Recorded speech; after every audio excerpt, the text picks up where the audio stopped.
呢個係咪徒弟仔做嘅咧？鹹咗少少。哦，我唔係好肯定。勇哥，我試下。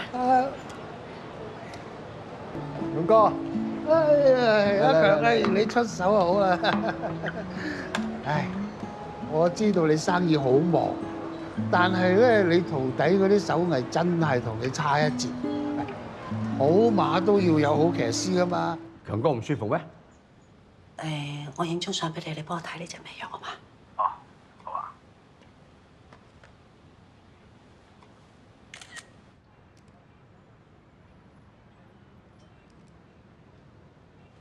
阿珍啊，呢隻藥係醫味覺失調嘅喎。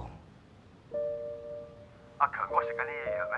你睇下強哥邊日得閒，叫佢過嚟我醫館坐下。哦，我幫你把把脈。哦，唔該，叔叔。